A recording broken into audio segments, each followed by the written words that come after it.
welcome everybody to this masterclass. This class is for you if you have just started your healing journey, or if you're partway along and you're starting to feel like you're a little bit stuck, you're a little bit overwhelmed, and you want to know what the basics are, what the foundations can be, so that you can then step into the next point in your healing journey, your healing path. I know that for myself personally, when I started doing therapy, when I started kind of like inviting spirituality in, when I started realizing that I was responsible for my life, I was like, okay, great, I want to do all this healing, and I didn't know where to begin. So this is a really beautiful foundation, a really beautiful framework for you to just start, find your way back home to yourself, and allowing the rest to kind of flow from there. So the number one first step, I think that where we go, first of all, when we are on this healing journey, is that we seek information outside of ourselves. So we are trying to connect to our family, connect to our friends, find people in our atmosphere, find people in our stratosphere that are going to help us along this journey and along this path. And quite often we might find ourselves to be a little bit disappointed. We're waking up, we are seeing the patterns and the dysfunction everywhere, and we're noticing it. And so our connection to our friends and family that were closest to us may start to fall away, and that can be really, really scary.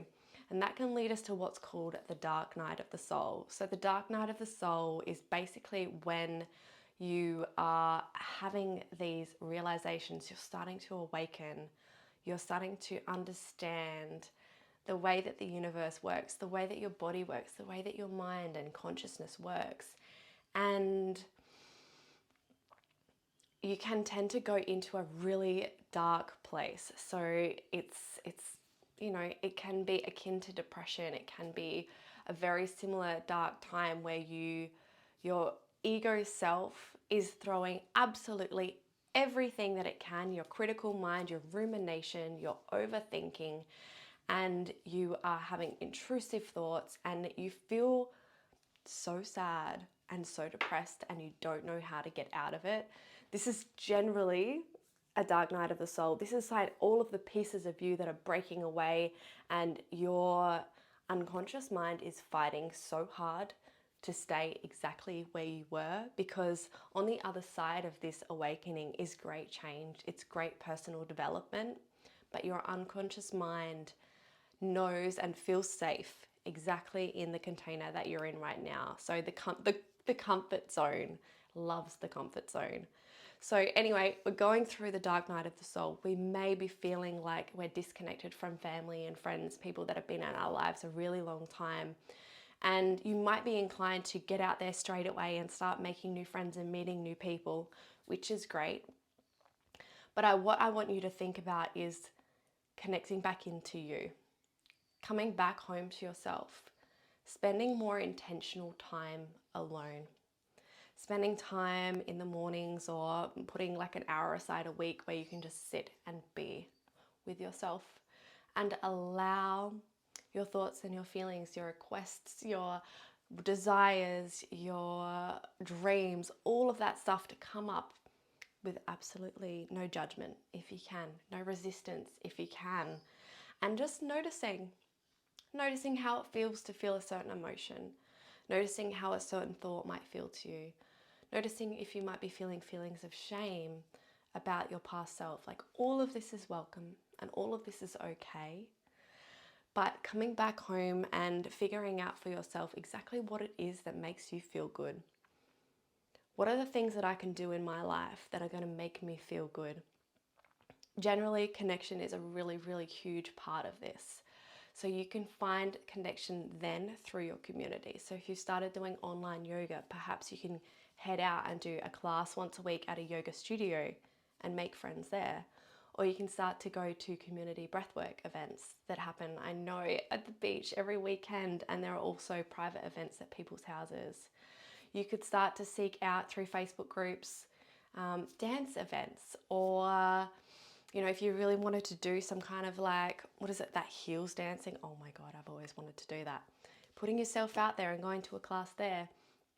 starting to really think about the things that you really wanted to do in your life and you've never done, and taking the leap, investing in yourself, going to that pottery class, going to that sip and paint class, doing things by yourself. If that is an edge for you, I encourage you so deeply to go and meet that edge over and over and over again, and you're going to realize how easy it is for you to show up and to do these things, and that you actually are safe by going out and being by yourself. You actually are going to meet some cool people. You actually are going to make connections and make beautiful, beautiful friendships and sisterhood or whatever it might be with people out there that are doing the things that you love, because you have that common interest, that commonality.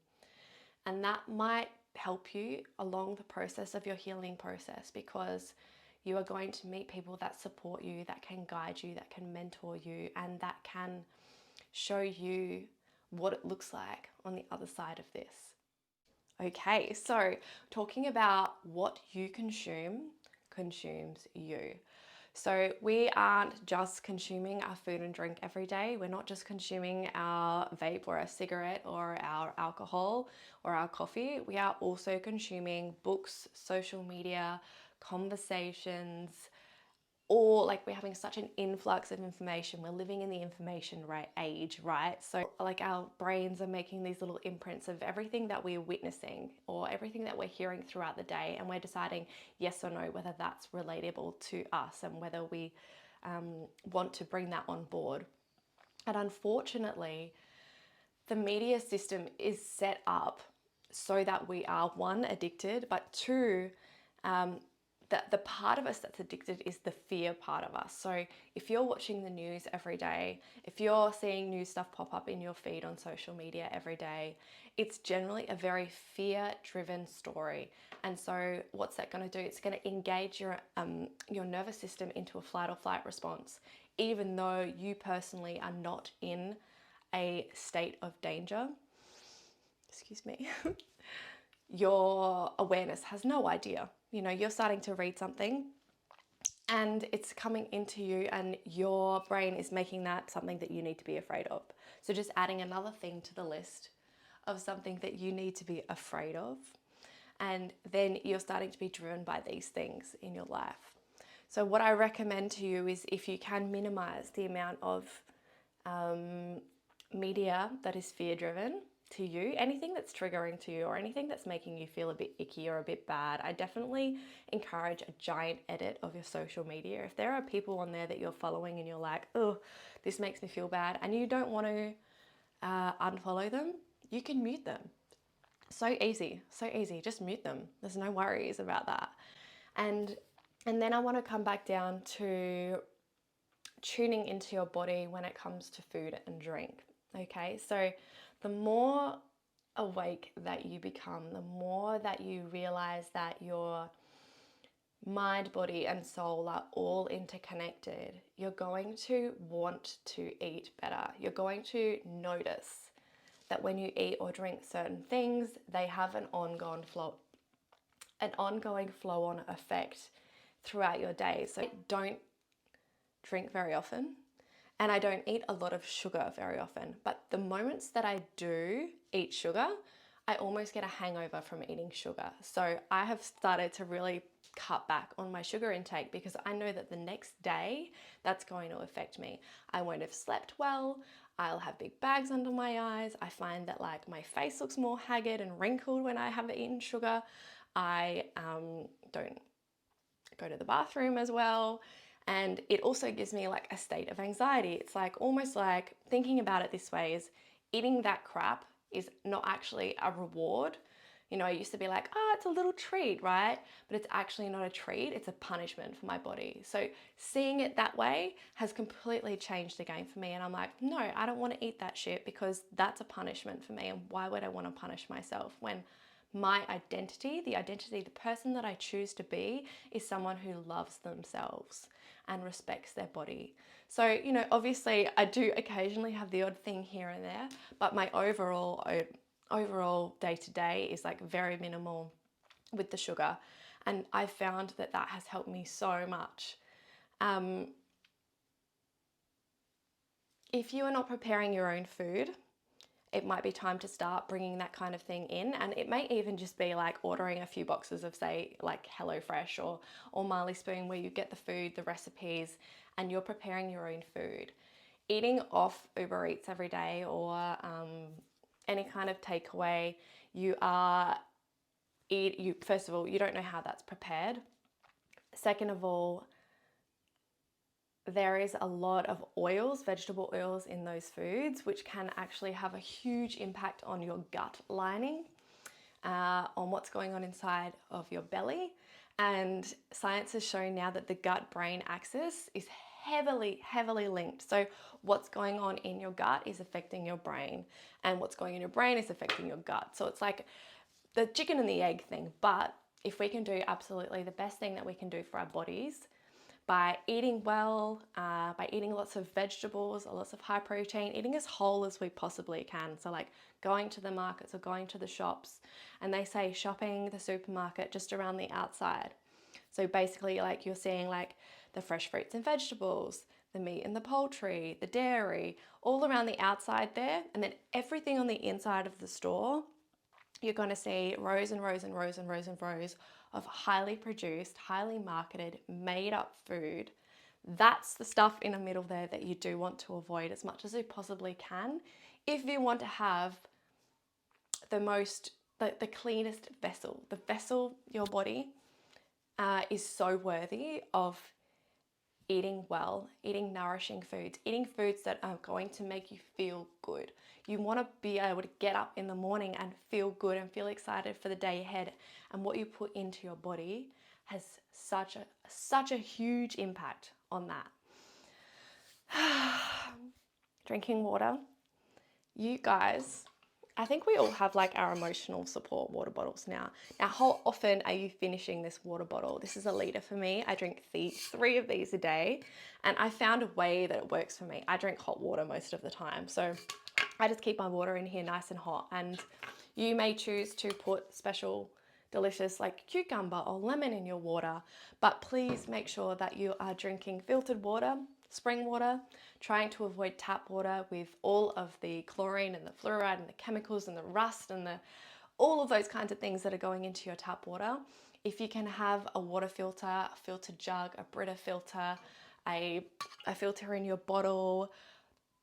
I don't like to recommend boxed water, but that's an option. There are plenty of spring water options out there for you, which are going to make the world of a difference. Plus it tastes freaking amazing. What else have we got? Okay, this is a big one for me particularly because I am the kind of person who has an addictive nature. So vices, baby, vices. In my life, I have been addicted to marijuana, cocaine, nicotine, alcohol, and I have come very clean, and I have got a way different relationship with those things now than I used to have.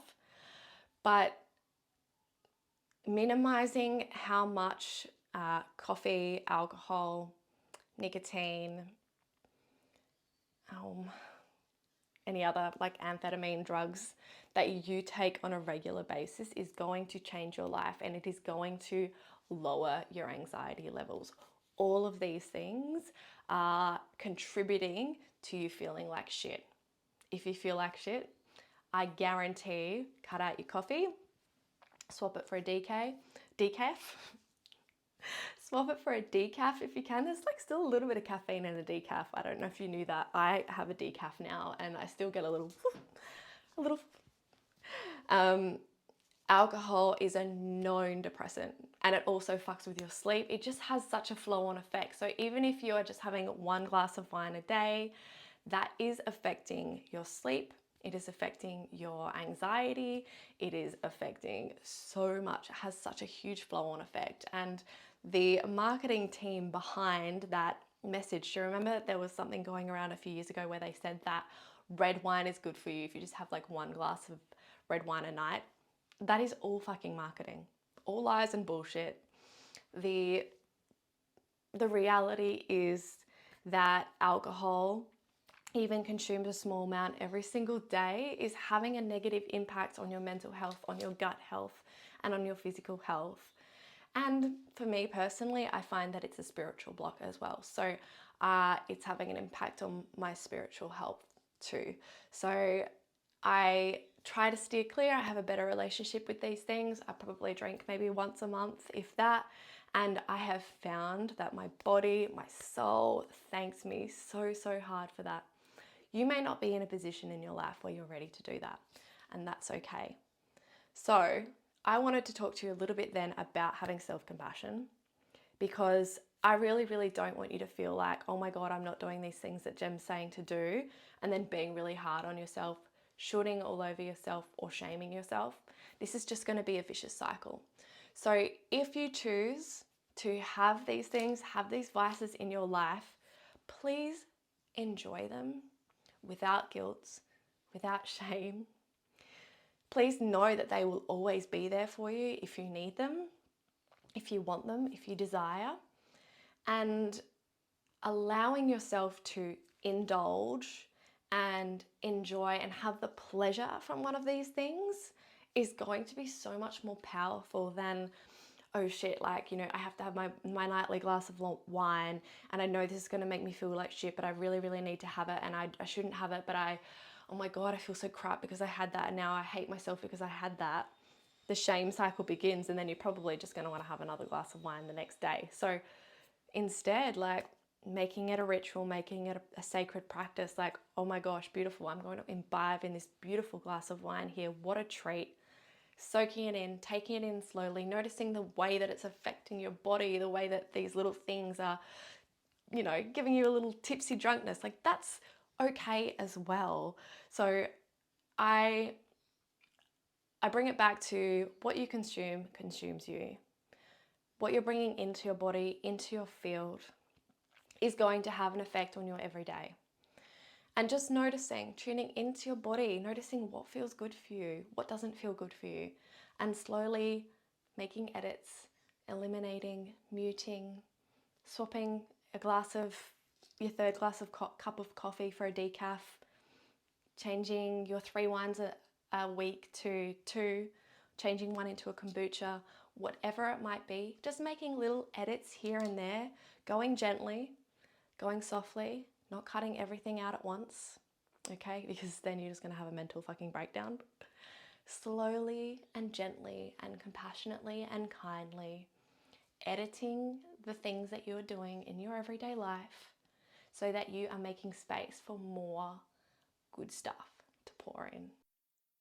Okay, so I want to talk to you very quickly about Maslow's hierarchy of needs.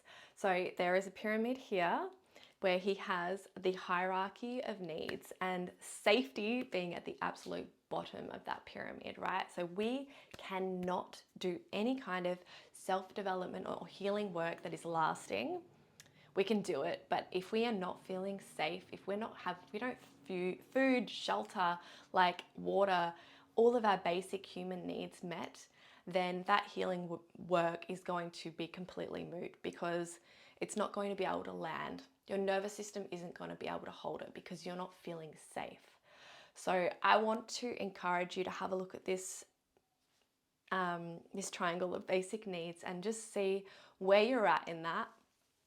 Notice what perhaps in your life needs to shift, because if you are in an unhealthy or dysfunctional environment all of the time, you may not actually be able to have giant leaps of healing if you're in a space of dysfunction or a space that feels unsafe. Your number one job in this life, I think, is to be able to find a sense of safety, of peace, and of joy in your own body. And taking responsibility for that, taking responsibility for your environment, taking responsibility for your basic needs to be met first, that is the best place to be in. And touching on that, sleep. Sleep is one of the greatest gifts you can give yourself. You know how many hours of sleep that you need. So for me, example, I need a solid 8 hours, but some people can get by on 5 hours or 6 hours just fine. So knowing that I need to get 8 hours of sleep a night, I put myself, I'm going to get up at 6, I make sure I am in bed and asleep by 10 p.m. So for me, that normally means like signing off of social media at 9 p.m, reading a book in bed, making sure that I don't have screen time after 9, or that I'm not doing even like eating food later than 7 p.m. So many little things that I'm doing to make sure that I get the most incredible optimal 8 hours sleep that I possibly can. That includes having a really dark room to sleep in. I sleep with an eye mask. I love to listen to like sleep hypnosis, because I'll sometimes like wake up in the middle of the night and then I hear this beautiful voice like whispering all these gorgeous, like dreamy, manifesty, beautiful, calming things to me, and I just fall straight back to sleep. I like to take melatonin sometimes if I'm getting stuck with sleep, and also magnesium really helps with sleep as well. So a few little things there I really wanted to touch on. First of all, the hierarchy of needs, understanding that your environment is everything. And also like sleep and being very well rested is an incredible basis for healing. It really like slots into that hierarchy of needs so perfectly. So you're waking up and you're starting to realize that you are not your thoughts. You're starting to witness the thoughts that are happening in your mind and realizing that, like, okay, so I've got this like program, this conscious program running, and constantly chattering to me, constantly narrating. Not everybody has this, but most of the population has a narration. And it sounds like your voice, right? But it's actually not you. So I want to kind of make a little bit of a breakdown of understanding the conscious, the unconscious self, the higher self. So our bodies are basically our unconscious self. All of the information from our childhood, from womb onwards, and sometimes some say previous lives, generationally, of course, if you're a woman, you existed as an egg in your mother when she was in your grandmother's womb. So there is multi-generational DNA structures that have been carried on from whatever your grandma experienced when she was pregnant with your mum. When she had her in the womb, actually she had you in there as well. It's wild. Anyway, the body keeps the score. Like, wish it didn't, right? But the body does keep the score. The body is our truth teller. The body is the one that is connected to the unconscious mind. So developmental stages from birth to age 7, we are experiencing life and we are editing and we are making decisions and choosing our beliefs based on all of our experiences when we're a child. From birth to age 7, deciding what is safe, deciding what the world means, deciding who is safe, deciding what feels good for us, what doesn't feel good for us. And quite often we are also not taught how to emotionally regulate. We don't know how to emotionally regulate from ages up to 7. We are just learning. And if you're anything from my generation, like my parents didn't know how to emotionally regulate. They're only learning that now. And so we weren't taught that. So our unconscious mind is basically a result of all of our experiences, all of the echoes, all of the imprints of what happened to us in childhood. They have created these beliefs. And that is kind of like what's linked to the conscious mind. So the conscious mind is then receiving all of the data, the information of everything that's going on from us in our day-to-day life. They're narrating, they're putting things into categories, they are generalizing, they're distorting, they are deleting information just to make it fit in our box, in our understanding, our limiting beliefs, or our beliefs in general, our core beliefs about what the world is and what we are and what we aren't. So our ego quite often runs the show. So ego is that like conscious part of our brain, but it is being fed by the unconscious, being fed by the sensations and feelings that arise in the body as we're going through life. It's being fed by all of the core beliefs that we created when we were in childhood. And if we haven't worked on and healed and closed the loop of any kind of trauma or any kind of experiences, then we are going to just be living our life by that programming, by that patterning over and over and over again. And you're going to see the same things come into your life over and over and over again, because you're unconsciously drawing these things in so that you can heal them. But if you're not aware and conscious of what the patterning is, then you're just going to keep having these experiences over and over again and not realize that, like, oh shit, this is me. Oh shit, this is something that my inner child, my past self, needs to work on. Then we've got our higher self. Our higher self is a higher consciousness. The higher self is the witnesser. The higher self can hear or witness or see all of the little idiosyncrasies, all of the little things that our unconscious mind is doing to create these little life events. And the higher self is able to hold us in compassion, in non-judgment, in understanding, and in healing. So I really hope that that has made some kind of sense to you. I could wax lyrical about this for like years, and please feel free to slide into my DMs and we can have a conversation about consciousness. Tell me, there is so much that I have missed here, but I just wanted to give you a really basic little understanding of, like, you are not your thoughts. Your thoughts are a result of your unconscious programming. And then your higher self is able to witness those thoughts, and then you can choose a second one. So anytime you are having those racing thoughts, anytime you are having super critical thoughts, if you can bring yourself back to a state of safety in your body and being able to witness those thoughts, and then perhaps choose a better feeling thought, that is possible. You can do that. Daily practices are going to be a game changer for you. So, when you're first starting off and you don't know where to go, you don't have any clarity or direction, and you're feeling quite lost, it's really important to build yourself a sense of a foundation or a structure to start your day from. So you know that when you get up in the morning, the first thing you're going to do is this. And my recommendation is that you have 3 things that you do every single day, or at least every week, that are for mind, body, and soul. So this is going to be giving you a holistic overview of feeling good, a holistic approach to reconnecting to yourself, connecting to your body, connecting to your mind, connecting to your soul. So what's going to nourish the mind?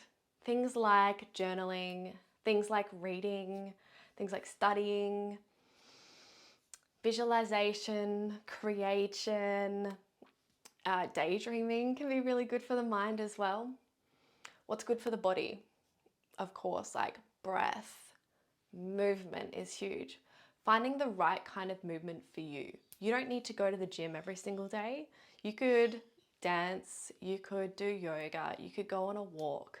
But as long as you're doing these things with intention, knowing that they are going to nourish your body, they're going to move your cells around, move your body around, do the things that are going to be good for you and help you feel at home in yourself. So movement is huge for the body. Something else that is really good for the body and the nervous system is tapping. So EFT tapping is a really, really beautiful somatic release. And I recommend any kind of somatic work as well, where you are tuning into the emotional state, tuning into the body, listening to the sensations and giving them a space to be felt and be accepted. That is a lot of what I do with my clients one-on-one, is like really, really beautiful, deep, somatic, emotional feeling work. But tapping, give yourself a tapping script. There are plenty of options online. I think that I'm going to create as well a free how-to tapping script.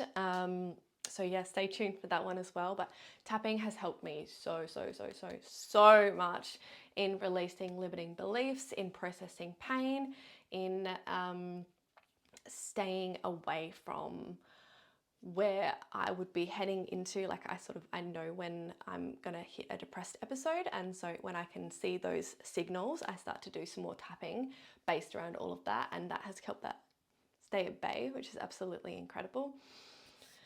And then the soul. What's good for the soul? So there's so many beautiful things that are good for the soul, and meditating is like the number one, right? Meditation is like a conversation with the soul. Meditation is like a conversation with God. Meditation might just be a conversation with your breath, just noticing your breath. And you can meditate in so many different ways. You could choose to be gardening as a meditation or cooking as a meditation. It really is that practice of bringing your attention and your awareness back out of the mind and into the body, or into the soul, or into the center of you. Bringing your attention back to breath over and over and over again. That's good for the soul. Allowing your body to teach you, to show you the way, because the body and the soul and the mind, they are intrinsically linked and interconnected. But it may be something as simple as an act of kindness, or smiling at a stranger, something that lights you up inside. Any kind of act of service that you can do or be involved in is always going to be good for the soul. So think about that. Receiving Reiki, giving Reiki, self-Reiki is also really beautiful. There are so many things that are good for soul. Dancing, movement, art, creation.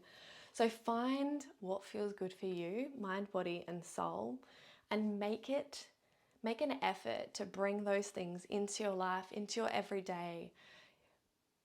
This is going to create a little bit of balance, a little bit of flow, a little bit of joy and ease, and a sense of like feeling good. Like, we're here to feel good, right? We're here to have fun. We're here to experience joy. We're here to experience everything, like all of the emotions on the human spectrum. But like, life is meant to be fun. You are lucky to be here, to be experiencing this, to be watching this. Like, you are so lucky. You are safe, and you are worthy of joy. You're worthy of love, and you're worthy of like creating a beautiful foundation for yourself to call in joy, call in your manifestations, make space for all the good things that you want to bring into your life, to heal all of the things that feel painful to you. So mind, body, soul. Let's see what you can do. See what comes in. Like, write them down, write a list of things that you think that would feel good to you. And this also links back to that first video of going out and finding your people, going out and finding your community, because if you're doing something that feels good, mind, body, and soul, first of all, you're going to be in a beautiful vibration, an amazing frequency. You're going to be that person that people say, oh my God, your energy's so great, because you're doing things that you love, that light you up, that make you feel fucking great. And then you're out there and you're doing those things with other people, and you're going to connect with them. You're going to start to notice frequency and energy.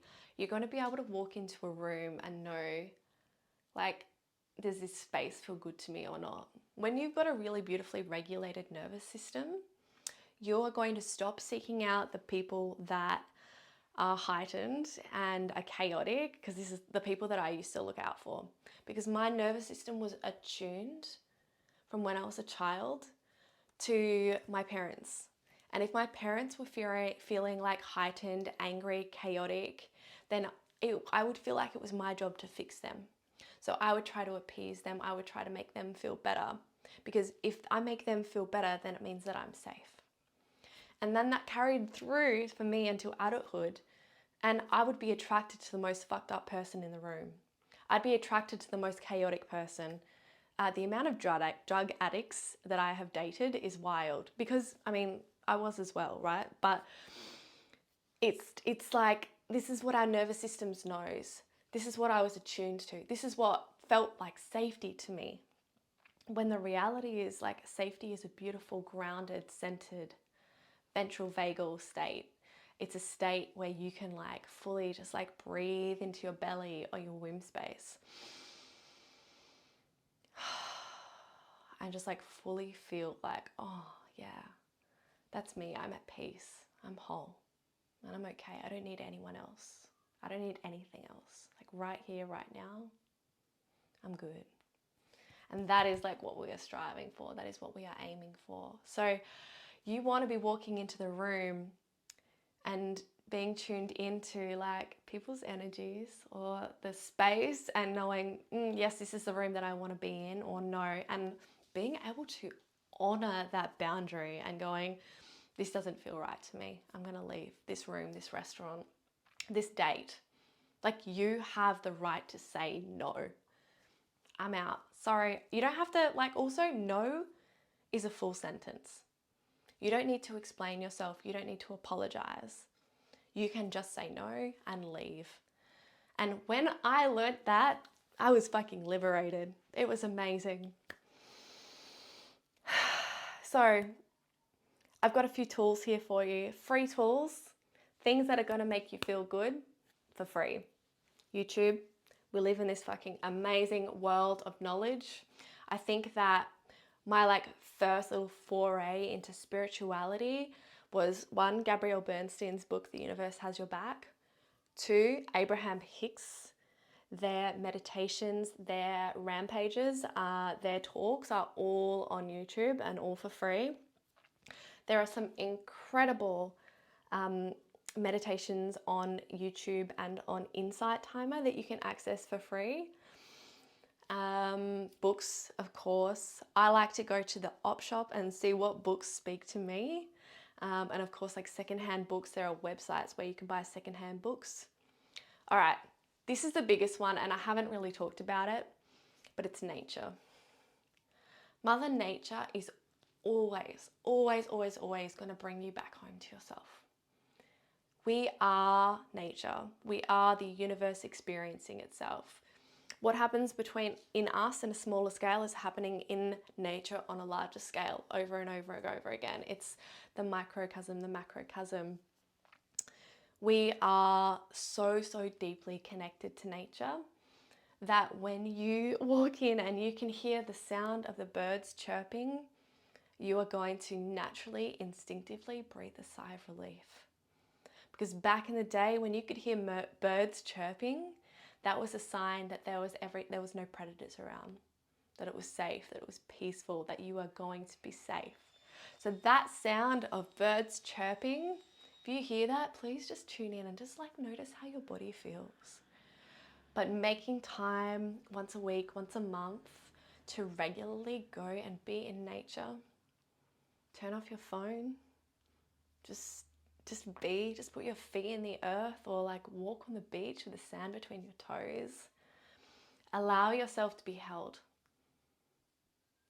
You can do a practice where you stand in the earth. And if you're experiencing any kind of pain, any kind of fear, any kind of overwhelm, like send it down. Send it down through your body, through the soles of your feet, and ask Mother Nature to hold it for you. You don't need to hold it all alone. Mother Nature can hold you in all of it. I promise you. So this is going to be my last video for this masterclass, this beautiful little holistic healing goodie freebie for you guys. And the last thing that I want to offer you is just to give you permission to feel. Giving you permission to feel all of your feelings. Giving you permission to be exactly who you are in this moment and allow it without any kind of fighting, any kind of resistance. any kind of judgment, whatever it is that your body is going through right now is okay. And if you're allowing yourself to be okay, if you're allowing yourself to feel your feelings, they will dissipate. Studies have shown that the emotional sensations that live in your bodies can only last up to 90 seconds. Unless the conscious mind is constantly revisiting that story over and over and over again, that's when we keep getting re-triggered and we keep getting re-traumatized, and we keep feeling that emotional energy running through our bodies over and over again. That's a sign that that emotional really, really wants to be heard, held, seen, and felt by you. So giving you permission to drop in, locate safety in your body first, and give yourself the space to feel. Every single emotion is relevant. There is no good or bad. But we have been taught, that there is. And we can discern what emotions feel good in our bodies and what don't. We've suppressed them, but they keep bobbing up and they keep coming up for us over and over and over again. And so if you're allowing yourself to feel those, just feeling them, eventually they are going to dissipate and they're going to pass, and you're going to be able to close that loop and heal that cycle that lives within you. Okay. So, coming back to basics, my loves. Finding home with yourself. Putting yourself out there to find community. What you consume consumes you, so edit where you can. What else do we have? Consciousness. Understand your consciousness. Understand your energy and vibration. Understand that you are not your thoughts. Mind, body, and soul. Connect to one thing for each. A day, a week, whatever it is, but make sure that you're making space for your mind, body, and soul. And come back to nature. Come back to yourself. I would absolutely love any feedback, any testimonials, any kind of, this made you think of any kind of certain thing, please send it through to me, slide it into my DMs. I will offer you a cheeky little discount code when you do for any of my other services. And I am just going to wish you well. I trust that you will create an amazing day, and I cannot wait to see what unfolds for you within all of this.